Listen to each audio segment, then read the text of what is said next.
Welcome to the Adventure to Evolve podcast, your conscious playground. Here, we explore leadership strategies to lead the most incredible adventure of your lifetime, your story. I'm Shalia Stafford, your host and ex-corporate sales leader turned podcast host, keynote speaker, and entrepreneur. Using leadership strategies, I'm guiding you to lead all the awkward, uncomfortable, heart-beating, palm sweating experiences that serve your growth and make your 80-year-old self proud without the corporate jargon. In this chapter of your life, what experiences are calling you to explore every layer of who you are? If that is your truth, I triple dog dare you to dive in, guided by the wisdom of your divine essence. If you like what you hear and want to go deeper into your adventure, join our online course at goflipthescript.com.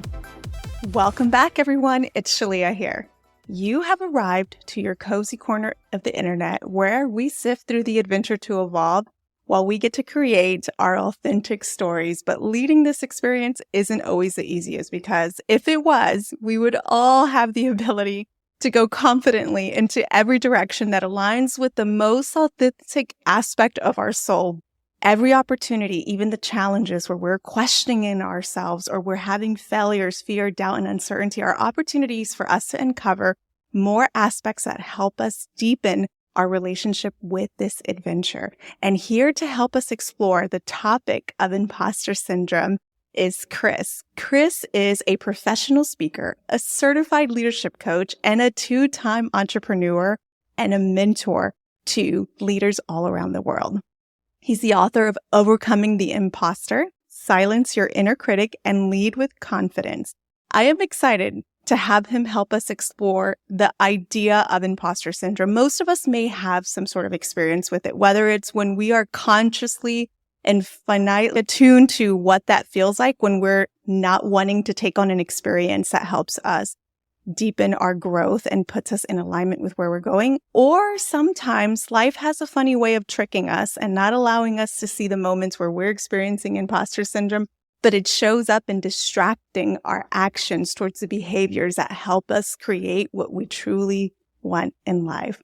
So Chris, thank you so much for being here today. I'm so excited to explore this adventure with you and really dig into the experience of imposter syndrome and what it looks like to be a human in that arena.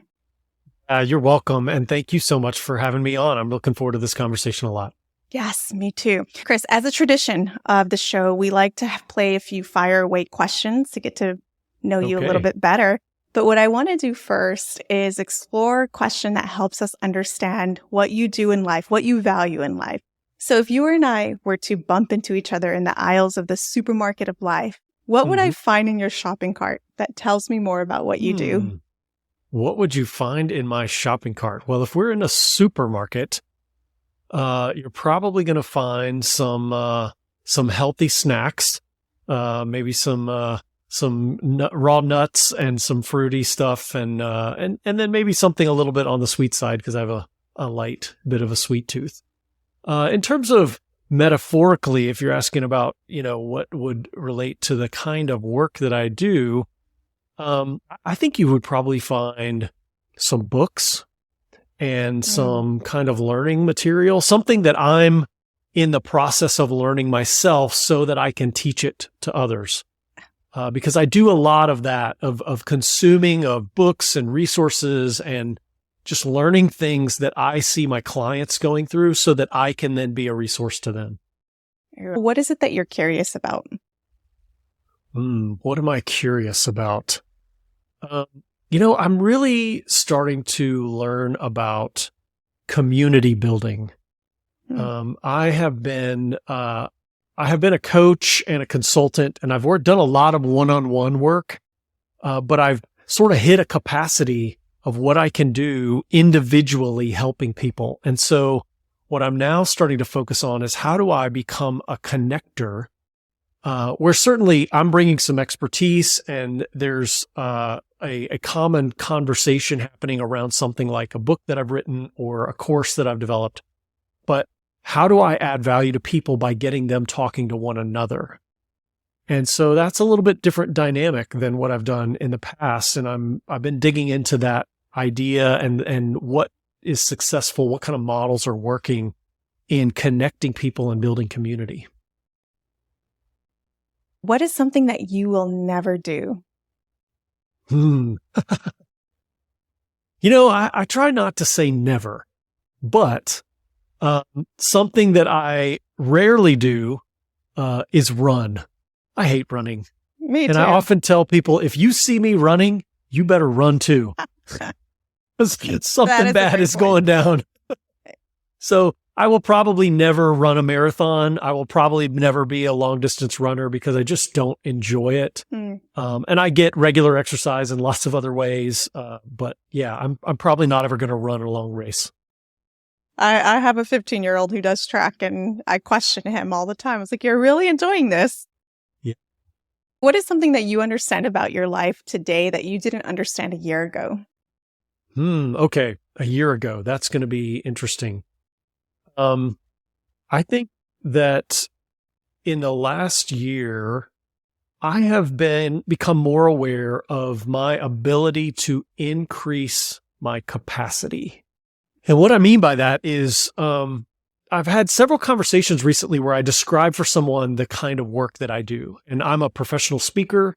I'm an executive and leadership coach. I do some consulting work. I'm on faculty at a coaching school where I teach and train other coaches.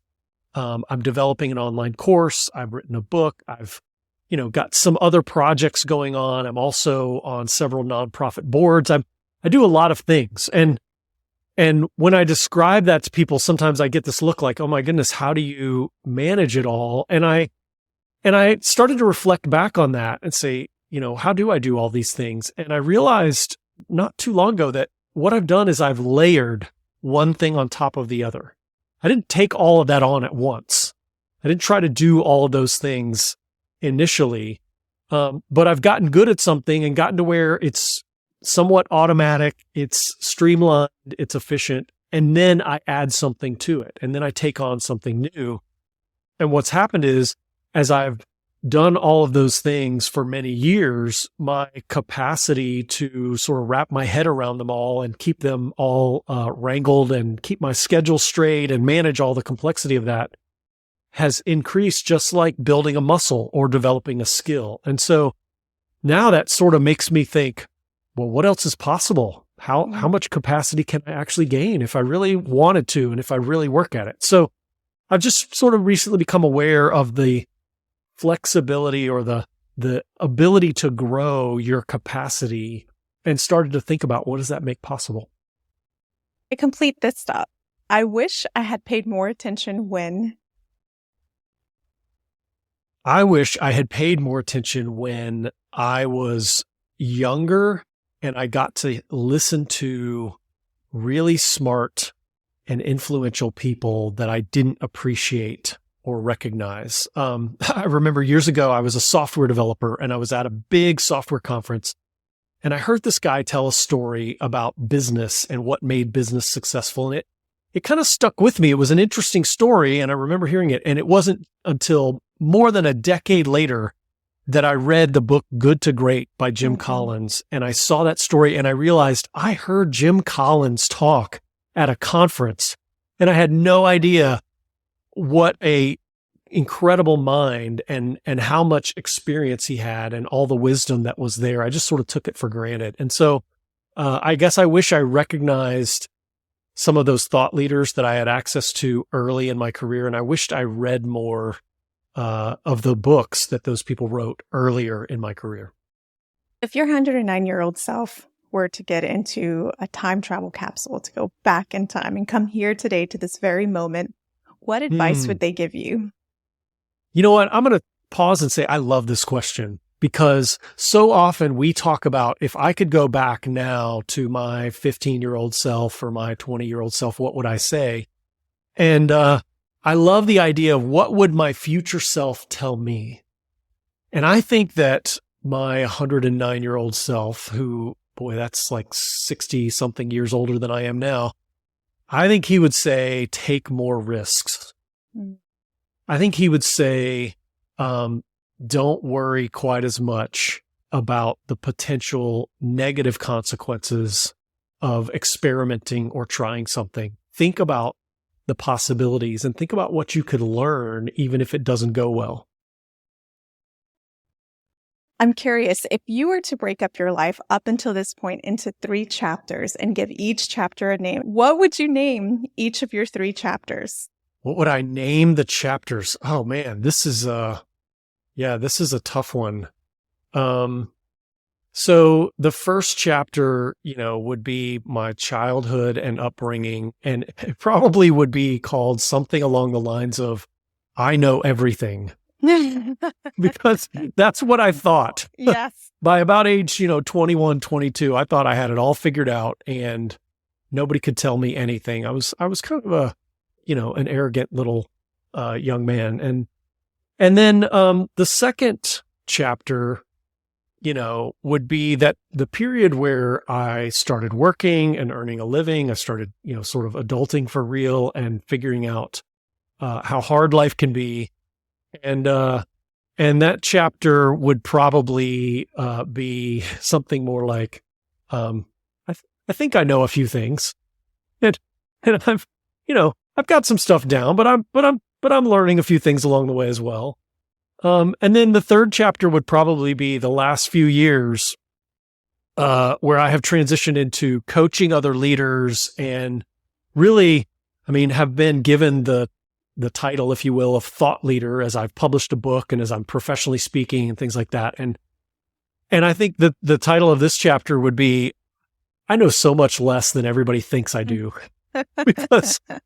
because the more I learn and Yes. the more I grow, the more I realize how little I actually know. And that even the little nuggets of wisdom that I have to offer to the world are just tiny and little bits of help in the grand scheme of things. And I'm far from having it all figured out. And I'm still learning from so many other people, and still have a lot to learn and experience. So I think some of that obviously is just maturity. You come to recognize Yes. and you develop some humility, hopefully, as you get older and more mature. But it's really a recognition that, I thought I had it all figured out and I know a lot more than I did then. And yet I'm also so much more aware today of how little I actually know. Yes.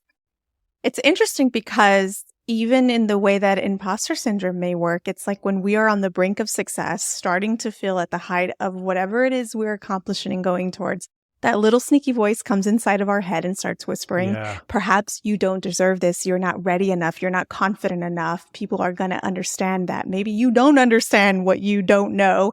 And that's not normal. I'm curious, as we segue into the topic of the work that you have really dedicated your career to at this chapter in your life, how do you experience imposter syndrome? What is imposter syndrome? And how can we identify ways in which it shows up in our lives? Yeah. Well, so just to define it really briefly, imposter Yeah. syndrome it's a psychological term that was coined in the 1970s, actually. So though it's just starting to get a lot of traction here recently, it's not a brand new idea or term, but it refers to the tendency of many people, it turns out, to undervalue their success and their accomplishments and, in a sense, overvalue the success of others. And so what happens is, I look at another entrepreneur or maybe another author, another speaker, and say, well, they're successful because they're smart and they're savvy and they seem to have a plan and execute it really well. They know what they're doing and they make all the right moves. Whereas my success has involved some elements of luck and good timing and maybe just some connections or relationships. I got a lot of help along the way. And boy, I sure know that I've made a lot of mistakes and there've been a lot of cracks and flaws in my plan. And somehow I've just managed to muddle my way through it. And the underlying fear is that sooner or later, someone or everyone is going to figure out that I really don't know what I'm doing, that I'm just making it up as I go. And that if that happens, I'm going to be exposed as a fraud. And then it's all going to come crumbling down around me. And it turns out that not only is this a very common experience, some studies say 70 to 80% of the population experiences imposter syndrome at some point in their career, but it tends to be more prevalent among high achievers. And so the more you are driven, the more you are pushing the boundaries, the more you are stretching yourself, getting outside your comfort zone, the more likely you are to find yourself in a place where you feel in over your head, unqualified, like you're just figuring it out and making it up as you go. And even as I talked about those things that I do earlier, that list of, expanding my capacity, I realized that I'm a person that once I get good at something, I get a little bored with it. And so I try something new and I add to it. And I'm always kind of moving to the next thing. And I like to learn. But that means that I'm almost always in unknown territory. I'm almost always trying something that I don't quite feel qualified for, that I don't feel like I am experienced enough or have all the education that I need or something like that. And that's just a trait of a high achiever, is we're always trying to achieve, which means we're always trying to do something new and we're always getting outside of that comfort zone. I have to imagine, like imposter syndrome, comfort zones are a psychological state that we create from past experiences that we've had as well. And it can feel intangible at times when we speak about imposter syndrome, because I hear you saying it. And the conscious part of my brain that wants to think, no, that's not me all the time. Well, I'm not trying to stop myself from being exposed starts to happen where I want to think that I don't have those aspects. But in reality, when I do look more deeply into it and I'm willing to hold space to explore what that looks like, I begin to ask myself, based on the story that I want to create and the things that I want to do, am I moving in that direction?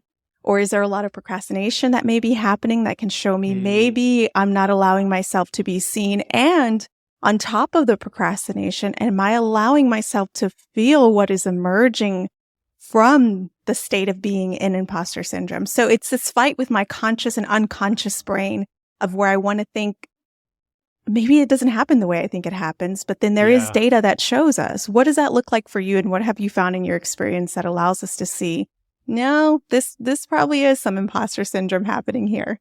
Yeah. You mentioned procrastination, and one of the things that can tend to come along with imposter syndrome is something that I call productive procrastination. And that is when you are making yourself busy with productive work, but it's really an excuse to avoid really important but scary work. For instance, a new entrepreneur might spend a lot of time fiddling with their website and getting their office set up and organizing their contacts list and, updating their LinkedIn profile and doing things that feel productive. But what they really need to be doing is going and talking to prospective clients. And that's scary because it involves the potential, the high potential, and even the likelihood of failure, of rejection, of disappointment. So we sort of find other stuff to do to keep busy. And this is a trap that many of us, even very successful people, can fall into when, there's that big client proposal that you have the opportunity to present the biggest deal of your life. And there's this subconscious part of you that doesn't want to do it because you're scared of the possibility of failure. And so you just keep finding excuses, reasons to do something else. And so I call that productive procrastination. And it's one of the ways that fear shows up in a subconscious and sort of undermining way that isn't always immediately obvious to us. How do we avoid falling to the traps of productive procrastination? Because I think another aspect that happens there is we get a lot of those false signals of success. In conversations with others, they may be asking us like, hey, how is this project going? How is the website going? And you're like, well, I just updated it and we have a new link on there where you can book your service. And did you see the new font? It looks so great. I finally put my logo in there. And so we're then getting rewarded for it in our brains. So how do we work with our brains? How do we hack our subconscious so that we don't fall to the traps of productive procrastination? I think that we have to regularly stop and assess, sort of step outside of ourselves and look at ourselves and ask, am I working on the most important thing right now? And in fact, as entrepreneurs, one of the things that we can do is to be our own boss. I often tell prospective entrepreneurs, people that are thinking about starting their own businesses, I say, the good news is you get to be your own boss. The bad news is you have to be your own boss. Yes. And you might be hard to manage. Yes. And so we have to manage ourselves. We have to step outside and look at ourselves, sort of put your business owner hat on and evaluate yourself as the CEO or the manager of the business and say, are you getting the most important stuff done? Are you doing the things that actually push the business forward? Or are you finding ways to look busy and not actually making progress? And so by sort of stepping outside of yourself, by taking off your manager operator hat, putting on your business owner hat and saying, from a business success standpoint, can I trust my manager? Is he or she doing the right set of stuff? Sometimes we can get a different viewpoint on our task list and our calendar and our activities and find out and assess ourselves and course correct of what are the most important things in the long run that we need to be working on right now.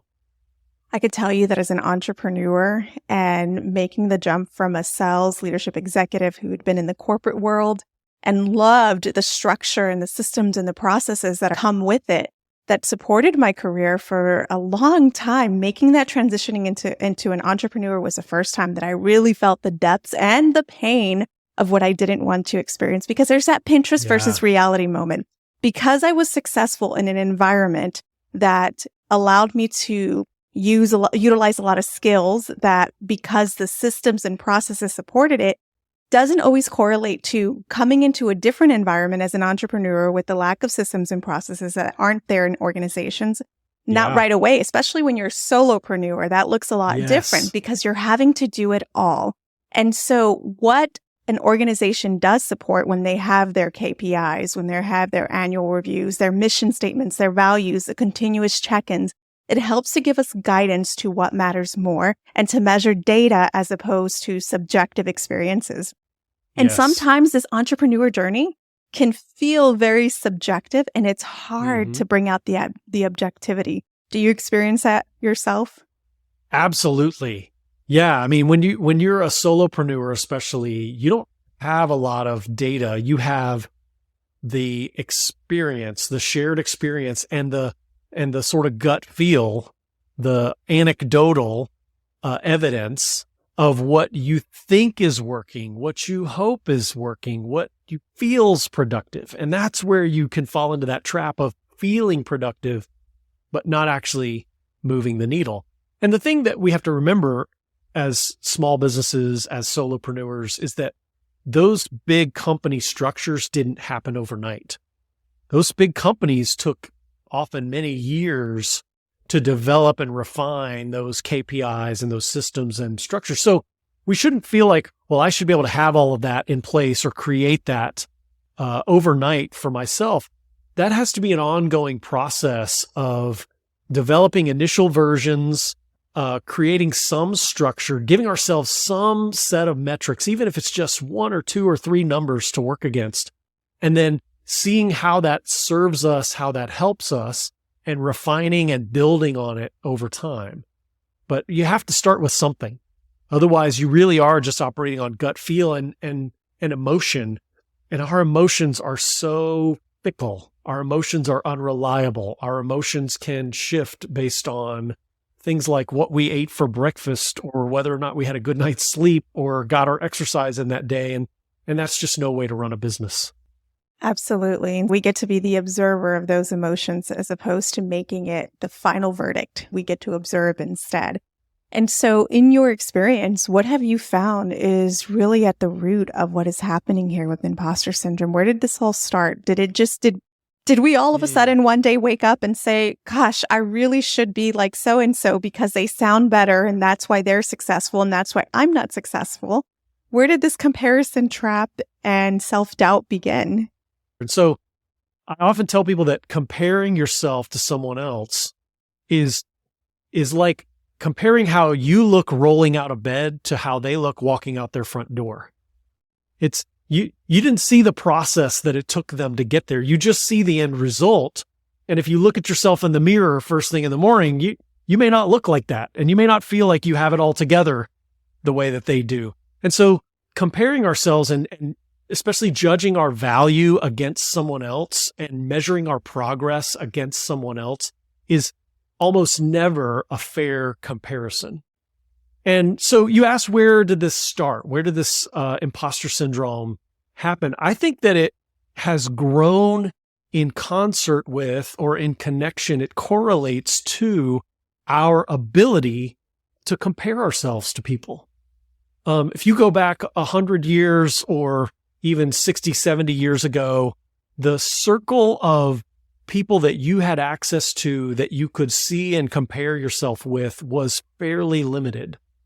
And as especially social media and the connectivity of the internet, as great as it is, and I'm a technology guy, I'm a former software developer, I've done a lot with technology, but as these things have connected us with so many people all around the world, and we have so many very superficial relationships, I think that comparison trap has been amplified because we can see the highlight reel of everyone's life. We can see the filtered and polished, Instagram version of someone's career, and then judge ourselves and our progress and our success against what we're seeing there.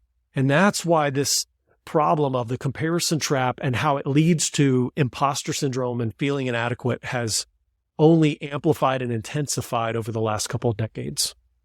Do you experience the same in your journey throughout the chapters of your life? Absolutely. And so, I originally started researching imposter syndrome for me.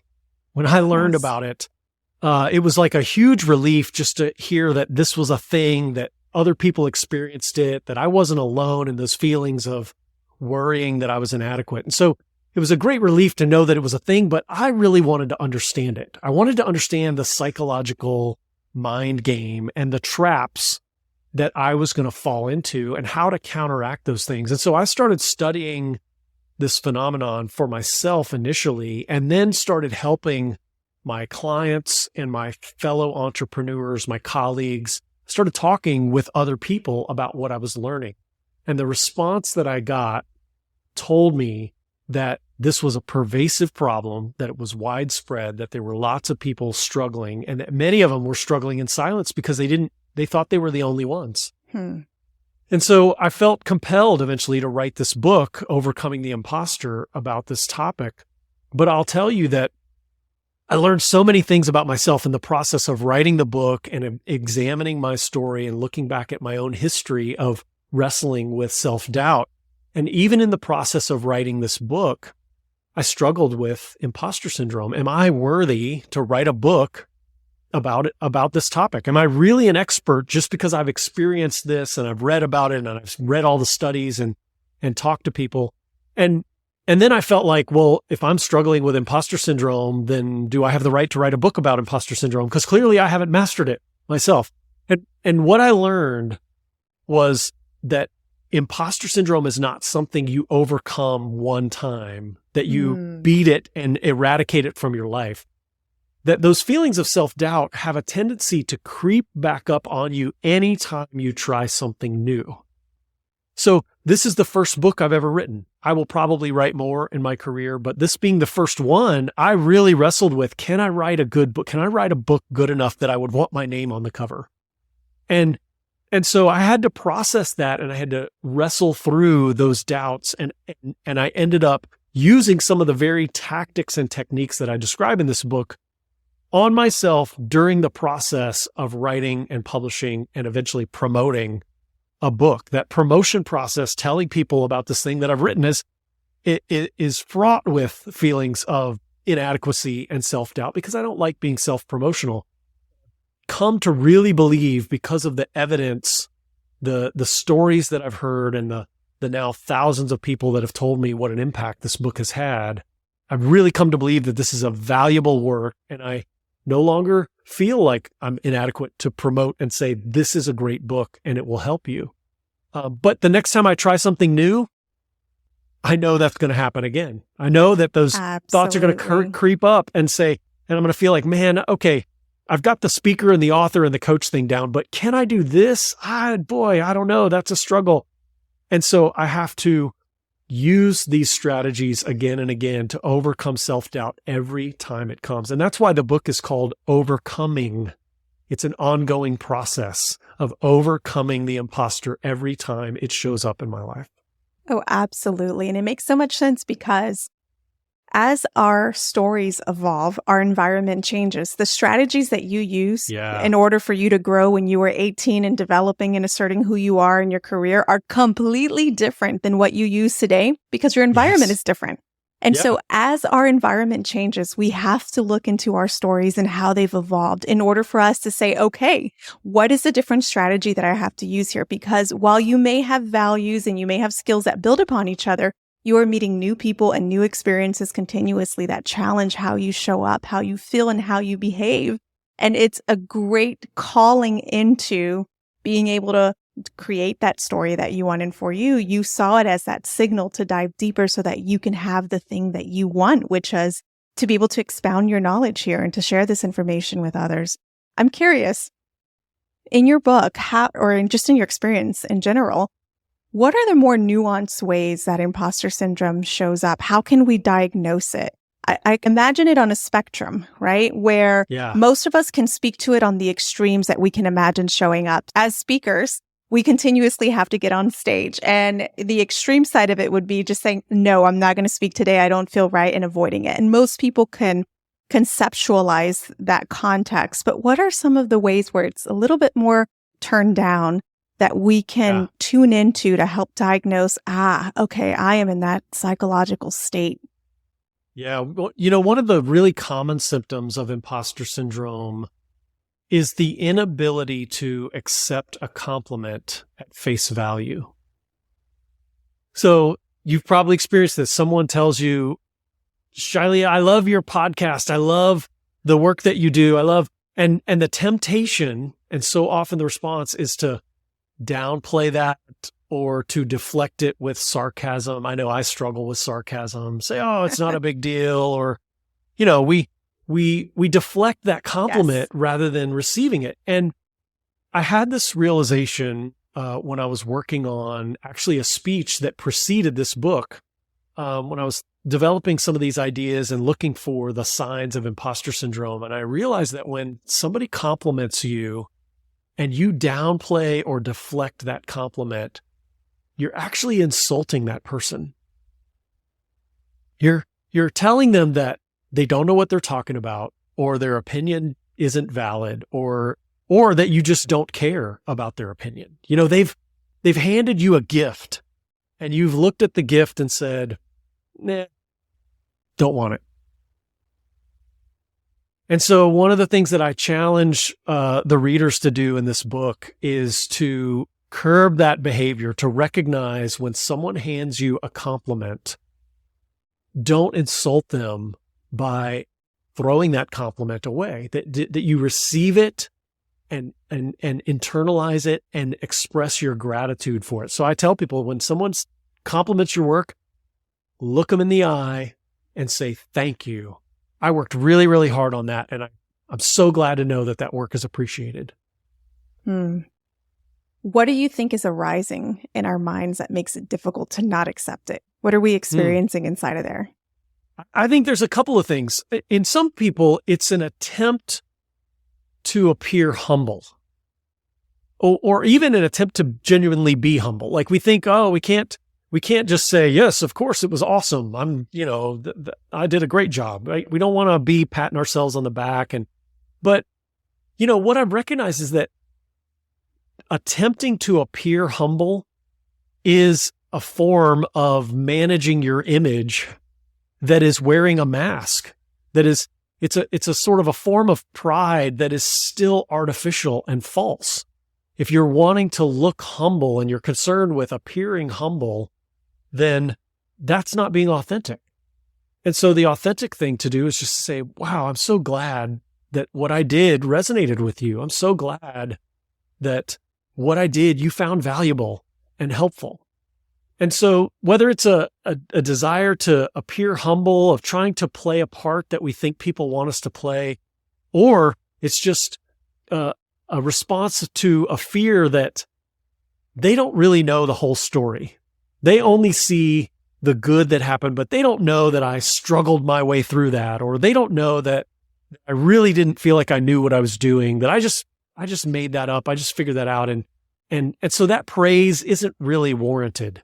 That praise isn't really deserved because it's only based on that sort of half truth and that outward filtered version where I know inside I struggled and I wrestled and I didn't feel like that actually went very well. And so it's usually one of those two things I think that's happening in our mind. But in either case, acting in that way, deflecting like that doesn't build our confidence. It doesn't help us to lean into the things that we're good at. And so I really encourage my readers and listeners to just accept that compliment and internalize it and let it build your confidence, let it build your strength, and let it help you to quiet that voice of that inner critic. It's evidence that inner critic is wrong. And so you should accept that and receive it and be grateful for it. Absolutely. The human experience is dynamic, of course. There's a lot of different variabilities that go into that. But what it does show us is that we can hold space with someone else who is acknowledging an aspect of our work. As long as those comments are sincere and genuine and it aligns in the direction that we want to go, it's a perfect opportunity for us to have self-awareness and simply know what do we notice when we get compliments. Yeah. And then to also understand where do we go from here? So how do I make sure that I reduce that impact? Because as you said, overcoming it's going to be a lifelong journey as we are always reaching for new heights and what we want to experience and what we want to explore. We are going to always have this rumbling inside of us, but we don't have to have the negative impacts that come with it. What are the variables that we can quantify and measure to hold objectively along with us to say, okay, I did do this. I am doing that. I'm on the right path. Let me continue to expound on that. Yeah, there's a series of habits that I lay out in the book, and I'll just touch on a couple of them because there's 10 in the book as a whole. But one of them, the one big one, is about how you view failure. And it's the habit of reframing failure as learning. So if you see failure as a black mark on your record, if you see failure as a negative score, a mark against you, something that's going to follow you and plague you and hold you back, well, then you're going to be really risk averse. And you're going to only try things when you're almost absolutely certain that success is inevitable. And so you're going to be really, really careful. And that voice of that inner critic is going to talk you out of most things when there's opportunity. But if you can change the way you view failure and recognize that we learn more from failure than we do from success, and that in fact, most successes are built on a series of failures and learnings. And so failure and success are not opposites. They're actually much more connected and intertwined than we realize. And so when I attempt something new, I have this mantra that I've developed that when I try something new, I have only one of two options, one of two outcomes that are possible. I'm either going to succeed or I'm going to learn. Those are the only two choices. And as long as I learn something from the quote failure, if it doesn't go the way I want it to, then it's still a net positive. It's still a step in the right direction. And those accumulated learnings, aka failures, are going to be what eventually leads to success. And so when you adopt that mindset, and I go much deeper, of course, in the book on that, when you really get into that kind of a mindset, you're much more likely to take a risk. You're a lot more willing to try things and to push through that fear, that insecurity, rather than to let it hold you back. It sounds like there's a foundation here of growth mindset versus fixed mindset. Absolutely. Yeah, I'm a big fan of Carol Dweck and her book Mindset, and I cite her in the bibliography of the book and have built on some of those very concepts. What was your last failure? And give me the spectrum. Take me through an experience where before you were able to actively practice a lot of these strategies consciously, right? Because a lot of times we got to bring it out of the subconscious first to even recognize what do we need to be aware of? How do we attune to that? How do we create constructive measures that help us move forward? But tell me on one end when you experienced a failure where you had the destruction of it all come forward and then what it looks like for you today.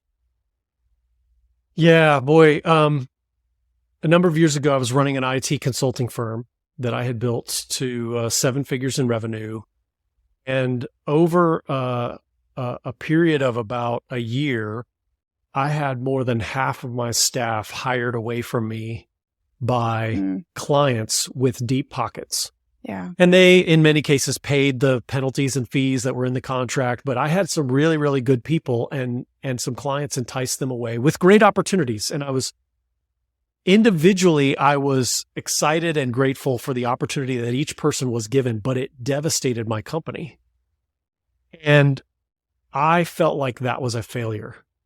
I felt in the moment like I had failed as an entrepreneur. And in fact, I remember someone introducing me as a successful entrepreneur, and I wanted to crawl in a corner and say, don't call me that, because I had this successful company that was growing and growing and growing for years. And then it had this big step back all at once. And it took me a good year or so to even figure out how I wanted to respond, what I wanted to do. It created a lot of fear in me. Like maybe, again, all of my success up to that point was just a happy accident. And now this was the proof that I didn't know what I was doing as an entrepreneur. And so that was a dark period in my entrepreneurial journey and a difficult time for me to wrestle with and challenge through some things. But then you contrast that. I'm trying to think of a more recent example. I've attempted some things, put on some events or tried some things with my business that just sort of flopped. And instead of beating myself up or looking at that as a step backwards, as I mentioned, I've been able to just ask myself, well, okay, what did you learn from that? And how can you apply that learning to either the next attempt to do that thing again, or if I decide that thing is not worth doing, how do I apply that learning to the next project or the next initiative that I'm going to take on? And so now I'm a lot more willing to experiment and even endure a public failure and not worry so much about what people think and be focused a lot more on what am I learning in the process and how is that propelling me forward? It sounds like you were able to break that rumination loop, dismantle it because you became aware of it, and then to harness it for growth. Absolutely. Yeah. And the growth is so valuable. And that has led to, going back to our earlier conversation of the layering and the growing my capacity and the things that I've been able to add and build in my business have come from just being willing to try something and see it not go so well. And yet to just draw from that, to leave the negative emotions behind, sort of eat the hay and leave the sticks, as the old saying goes, and leave the negative emotions behind, get all the good learning out of it, and then just keep moving forward. I think that's a perfect transition. As we wrap up the show, I'm curious to hear, we always love to have our guests leave our audience with a challenge. Based on our conversation today, what would you challenge our audience to do? Well, the one challenge that I've already given, I'll reiterate, is when someone pays you a compliment, it's one of the hardest things to do, but at least for me it is. Maybe some of your listeners and viewers are having a lot easier than this, but to just simply say thank you, to be really grateful and to honor the giver of that gift. Give them as much honor as they've given you, as they've shown you with that compliment. And then soak that in and let that build and let that grow. And then the second challenge we've also touched on a little bit is to the next time you're going to try something where the risk of failure is high, the chances of success are certainly not certain and maybe even below 50%. It's maybe unlikely that it's going to succeed, but ask yourself, what could I learn if I try this? And what are those possibilities that are there beyond just the one outcome of ultimate success? What other positive outcomes could there be? And let that fuel you and give you the confidence to step out and take a risk, try something and learn, and then apply that learning to the next thing you try. Absolutely. And it can be a devastating destruction if we do not have a relationship with imposter syndrome, welcome it in, understand it.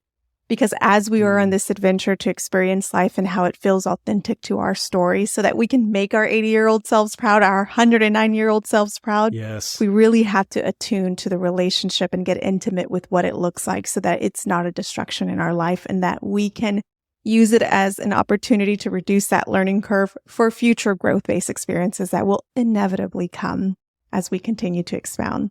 So Chris, how can our audience get in contact with you? Can you tell us more about your work and also how they can get in contact with you? Yeah, I'm easy to find online. If you remember that my name starts with a K, K-R-I-S, Kelso, K-E-L-S-O. I'm at chriskelso.com, and I'm Chris Kelso on most of the major social platforms. And then specifically, you can find out about this book, Overcoming the Imposter, at overcomingtheimposter.com. And there's a couple of resources there I want to point out. Number one is you can get a free sample chapter, and it is the chapter all about reframing failure as learning. And I've got a great metaphor, powerful metaphor in that chapter that is really valuable. So the chapter is standalone. It doesn't just set up the problem and not give you any solutions. It's a great chapter that is useful on its own, but it'll give you a sampling of the book as a whole. And then the other thing I want to mention at that same site, overcomingtheimposter.com, there's a new online course that I've just spent about 9 months developing. And you want to talk about some, success through failure. That was a lot of work and some tough lessons and setbacks along the way. But I have built a course that goes much deeper than the book into figuring out where your self-doubt comes from and what those struggles are all about and how you can identify the unique aspects of your story that give you strength and turn those into a net positive and leverage those experiences to build your confidence. And so that course was just released and it's available at overcomingtheimposter.com. I'm really excited about the impact that that's going to have. Chris, we are so excited that you were able to share some space with us. I thank you for joining us in this space where we can contain the ideas, the feelings, and the behaviors that help us deepen our relationship, having imposter syndrome, and recognizing that at its truest core, it is a call for us to continue to expound in the areas that will serve our growth if we're willing to create that constructive strategies around it that help us connect with our stories. Yeah, thank you so much for having me. It's been really fun having this conversation. I've enjoyed it a lot. To our listeners, the ball is in your court. I challenge you to take action. Continue to dive deeper into the experiences that call you into alignment with your authentic story. We appreciate you for holding this space with us, and we are excited to hear where Chapter 4 takes you after the release of this course. Thank you.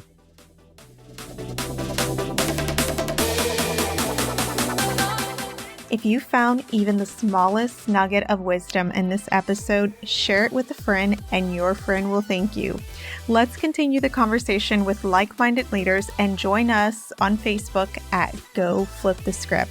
Until next time, I challenge you to incorporate what you learned today to evolve your leadership impact.